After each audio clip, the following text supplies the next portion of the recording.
intéressant, ce que je ne savais pas spontanément, que l'Algérie, ça n'était pas du tout la France. Que l'Algérie, ça n'avait jamais été la France. Et que l'Algérie française, c'est un mensonge gigantesque, fabriqué par des gens par opportunisme et sans calcul, mais avec une immense bêtise, et qui a causé des douleurs pour les musulmans présents sur le territoire, c'est une évidence, et aussi pour les Français qui ont été associés, soit par l'intermédiaire de la guerre et des appelés, mais plus profondément que ça, les colons, qui ont été amenés dans une impasse historique. Ce que vous avez découvert par rapport à l'Algérie française, finalement, parle de la République française. Est-ce que vous avez été déçu? Est-ce que vous avez été choqué? Est-ce que vous avez été... voilà, déçu, cette découverte, non, mais qu'est-ce qu'elle a provoqué chez vous? Des illusions, peut-être? Non, peut-être le sentiment le plus juste, c'est étonné. Comment on a pu faire tout ça? C'est pas la France. Donc comment on a pu faire tout ça? D'une certaine manière, c'est peut-être une énigme. J'ai compris pourquoi en 1830, bon, les raisons sont bonnes ou pas bonnes, pourquoi tout à coup, celui qui dirige la France veut prendre possession d'Alger. C'est un vieux projet. Alger, Tunis et Tripoli aussi, sont des perturbateurs du commerce depuis longtemps. On focalise sur Alger. Donc Louis XIV s'est dit, Alger, je vais rentrer à Alger, je vais leur casser la gueule à tous. Il ne l'a jamais fait. Napoléon y a pensé. D'autres y ont pensé. Les Britanniques y ont pensé. Alger a été un point de crispation dans l'histoire de tous ces pays-là. Alger existait d'ailleurs, en fait. C'est intéressant ce que vous dites. Pas l'Algérie, mais Alger. Oui, pas l'Algérie, mais Alger, il y avait... Alger était un bastion de pirates. Ouais. Donc Alger était un perturbateur, repéré. Mais personne n'était passé à l'acte. On dira peut-être 2 mots après de l'Algérie, est-ce qu'elle existait ou pas avant, parce que là-dessus, si ça intéresse, on peut en parler. Bon, mais Alger. Et donc, Charles X passe à l'acte. Pourquoi? Pour des raisons humanitaires? Non. Pour des raisons diplomatiques, parce qu'il y a un conflit de blé? Fondamentalement, non. Charles X cherche un succès militaire pour suspendre les libertés qui existent en France et qui sont issues de la Révolution française. Charles X, petit frère de Louis XVI, veut fermer une porte qui lui a procuré une douleur considérable. Et donc il investit Alger. Et après, une fois qu'il a le succès militaire, il pense que le prestige qu'il a acquis lui permettra de suspendre les libertés. Et c'est ce qu'il fait le 25 juillet 1830. Il prend 4 ordonnances qui suppriment la liberté de la presse et qui suppriment le Parlement.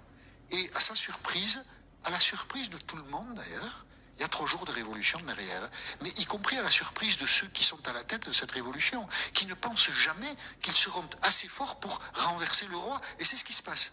Le roi est renversé. Il a loupé son coup.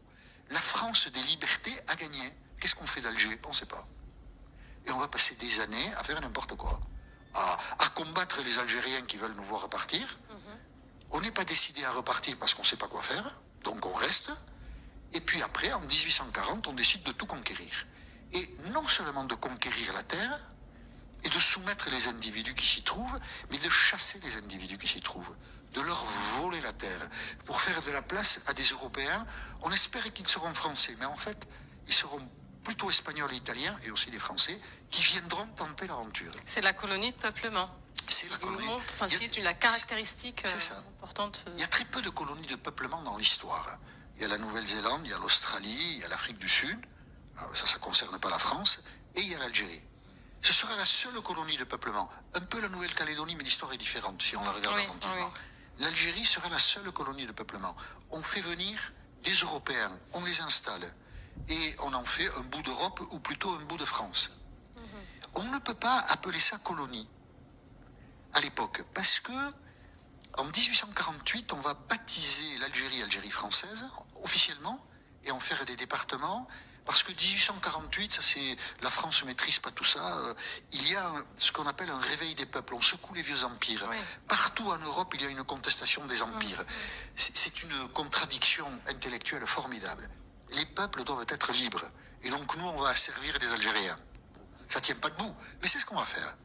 On ne va pas appeler l'Algérie colonie, parce que c'est contraire à l'esprit du moment. Donc on va en faire des départements français. Et donc l'Algérie sera française. Ce mensonge ne tient pas debout. Mais nous nous embarquons là-dedans. et nous y investissons beaucoup de moyens. Beaucoup de moyens militaires, beaucoup de moyens humains et beaucoup de prestige, beaucoup de gloire. Et on ne reculera plus après. On utilise finalement cette histoire, enfin cette Algérie, pour redorer le blason en fait de la Rien n'est très pensé. Non mais ça me fait penser à Retailleau en fait là, quand vous parliez de Charles X, on se dit Retailleau c'est un peu ce qu'il fait là. Retailleau et Charles X. Retailleau, il essaye. Non, je fais pas la comparaison. Je vous laisse la responsabilité parce que je viendrai vous voir en prison. Je ne veux pas y aller avec vous. Mais en tout cas, il utilise cette question pour faire ses griffes. Quoi. Bruno Retailleau aujourd'hui, oui. Bruno Retailleau aujourd'hui ne donne pas le sentiment de vouloir régler le problème avec l'Algérie, mais il donne le sentiment d'utiliser cette question pour conquérir la présidence des Républicains. Bon, ça sera oublié très vite, ça, mais oui, ça existe, oui, bien sûr. Moi, ce qui m'intéresse aussi, c'est très intéressant ce que vous avez dit. C'est vrai que ce n'est pas des choses qu'on apprend à l'école. Pas forcément, pas dans ce détail-là. Non, parce que, oui, voilà, c'est trop... Oui, voilà. Et comment vous expliquez le fait qu'on ait du mal à sortir cette histoire des cahiers d'historiens, de cercles d'initiés Au point où nous en sommes, la violence, c'est le nazisme. L'exemple de ce qui n'est pas acceptable, c'est le nazisme. Alors, dans le nazisme, il y a quelque chose qui est irréductible, c'est la Shoah.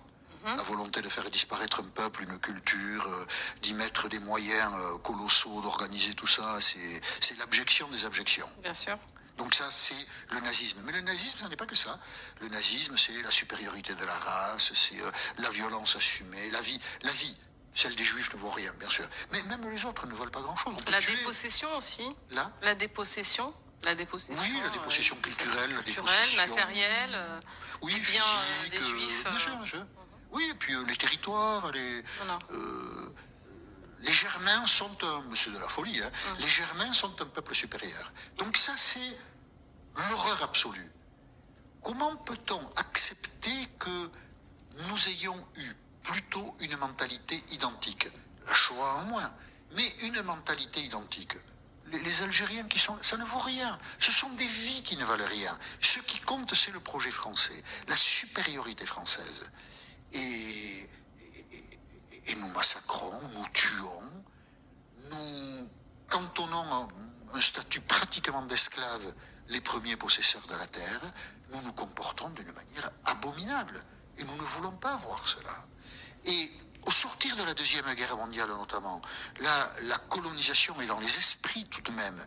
Nous maintenons cette idée, l'Algérie est française, parce que nous y attachons une part de notre identité, de notre prestige. Et abandonner cela, c'est déchoir complètement. Et donc nous nous entêtons. Cela finit par la guerre d'Algérie. Et une fois que c'est fini, nous ne voulons plus en parler. Parce qu'on a honte, parce qu'on sait qu'on s'est trompé. On s'est trompé non pas en menant la guerre contre les Algériens à partir de 1954, mais on s'est trompé à partir de 1830. Au fond, on le sait. Et donc, ne pas revisiter cette histoire, c'est éviter de se le dire. Et moi, je crois qu'un jour, il faudra qu'on se le dise. Parce que c'est le principe du refoulé. Ça nous gêne tout le temps. Ça revient tout le temps, oui. Ça revient tout le temps. Ça revient tout le temps de manière inattendue, d'une manière qui nous blesse tout le temps. 2000 Stade de France, France-Algérie, les supporters de l'Algérie qui sont français sifflent la Marseillaise. Et le président de la République quitte les tribunes. Bien sûr. Mais en fait, qu'est-ce qu'ils disent, ces gens qui sifflent la Marseillaise? Ils disent, vous nous avez fait beaucoup de mal. Est-ce qu'on vous a vraiment fait beaucoup de mal? Oui, mais on ne peut pas le reconnaître. Mais alors, quand vous dites ça, c'est très intéressant.